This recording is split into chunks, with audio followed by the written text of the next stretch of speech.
جی بسم اللہ الرحمن الرحیم۔ میں حکیم ملک قمرالدین شاہ ابو صدر سرگودا۔ آج ہم بات کریں گے کہ میدا ظاہر عیسیٰ میں صف اول کا یا ٹاپ کا عضو ہے، اس پہ بات ہوگی۔ اس کی عام سی مثال ہے کہ گاڑی آپ خریدتے ہیں 3 کروڑ کی، اس کا فیول ٹینک نہیں ہے یا فیول ٹینک لیک ہے، کیا گاڑی چلے گی؟ بالکل نہیں چلے گی۔ آپ سب سے پہلے ایسے مکینک کے پاس جائیں گے جو اس کا ٹینک یعنی فیول ٹینک جو ہے وہ ٹھیک کر لے، اگر وہ لیک ہے تو اس کی لیکیج بند کر لے۔ تو میدے کی یہی قدر ہے یا یہی اہمیت ہے کہ میدے کے بغیر پورا جسم جو ہے وہ نہیں چل پاتا۔ میدے نے چلنا ہے، میدا چلے گا تو سارے اعضاء رئیسہ کو پورے جسم کو ساتھ چلائے گا۔ میدے کے 3 حصے ہیں۔ مین حصہ اس کا جب ہم کوئی بھی غذا کھاتے ہیں وہ مین حصہ میں جاتا ہے، مین حصہ اس کو ہلاتا ہے، لوبریکیٹ کرتا ہے۔ جانور کا سیدھا گھومتا ہے، جبکہ انسانی میدا جو ہے اس کا لوبریکیشن سسٹم کو ہوتا ہے، جانور کا یوں ہے اور انسانی جو ہے وہ اس طریقے سے گھوم رہا ہوتا ہے، تو لوبریکیٹ کہتے ہیں۔ کھانے کا ملیدہ بناتا ہے، کھانے کا ملیدہ بنانے کے بعد یہ وہاں سے نکل کے اس کو ملیدہ بنانے میں پتے کا اور تلی کا اہم کردار ہے۔ پتا اور تلی دونوں ایکٹیو ہوتے ہیں تو میدا پورا کام کر رہا ہوتا ہے۔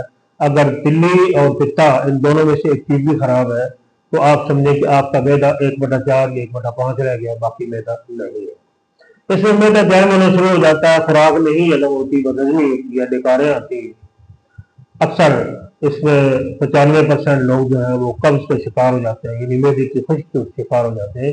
جو میدے کی خشکی کا شکار ہوا یہ سمجھ لے کہ اس کو آنتڑیوں کا، بڑی آنت کا، چھوٹی آنت کا یا کولون کا یا مخرج کا، مقد کا السر ضرور ہوگا یہ اسسمنٹ ٹیسٹ پہ۔ اور دوسرے نمبر پہ جو بڑی بیماری اس میں لاحق ہوتی ہے وہ ہوتی ہے بواسیر کی، خونی آبادی بواسیر ہو سکتی ہے اگر یہ اس کی ابتدائی اور بنیادی علامات ہو۔ اب میدا کو ہر حال میں چلانا ہے، کیونکہ میدا چلے گا نہیں تو مریض دن بدن کمزور ہوتا جائے گا، خون کی کمی ہو جائے گی مریض میں، اور امراض مزید بڑھتے جائیں گے، یعنی خون کی غلظت اور گندگی بڑھتی جائے گی جس سے جگر خراب ہوگا۔ اگر جگر خراب ہوگا تو جگر خراب ہوگا تو ساتھ دل بھی، یعنی قلب بھی خراب کر دے گا، دماغ بھی خراب کر دے گا، ساری چیزیں، یعنی انسان کا چلنا، انسان کا بولنا، انسان کا دفتری امور کو سر انجام، یہ سارا کچھ مشکل ہو جائے گا۔ میدے کا ٹھیک ہونا ضروری ہے۔ تو میدا اگر جام پوزیشن پہ چلا گیا یا ری یا ترتیب زیادہ بنا رہا ہے تو اس میں روٹی جو ہے وہ دیسی آٹے کی استعمال کروائیں، سالن کم استعمال ہو، اور کوشش کریں کہ سالن اور روٹی مکس کر کے چوری بنائیں، نرم کر کے دیں مریض کو، ساتھ سالاد اس کی مدد کرے، ساتھ سادے پانی کے کھانے سے تقریباً 15 سے 20 منٹ پہلے 1 گلاس پانی لیں، سادہ، ٹھنڈا نہ ہو، تازہ پانی لیں، اس میں ایک پورا لیمو نچوڑ لیں اور اس مریض کو پلا دیں۔ وہ اس کا میدا جو ہے وہ تیزابیت اپنے اندر تیار کر لے گا۔ جب آپ خوراک اس کے اندر ڈالیں گے تو وہ پہلے سے تیار ہو چکا ہوگا، وہ تیزابیت اس کے اندر شامل کر لے گا اور اس سے روٹی کے آدمی میں مدد ہوگی۔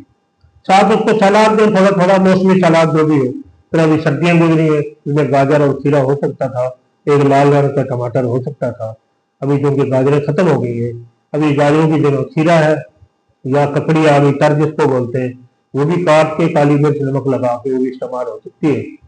اور ساتھ آپ جو ہے اس کے ایک ٹماٹر کاٹ لیں۔ پیاز سلاد میں مت ڈالیں، ایسا سلاد جو ہاضمے کی مدد کے لیے، مریض کی مدد کے لیے آپ بنا رہے ہیں اس میں پیاز نہ ڈالا جائے۔ پیاز جو ہے نا یہ گم تکثیر بناتا ہے، جو باہر کم نکلتی ہے اندر زیادہ رہتی ہے، جس سے میدا جو ہے وہ گراوٹ کے شکار ہوتا ہے، کیونکہ اس کے اندر گم ہوا بن جاتی ہے، بند ہو جاتی ہے ہوا۔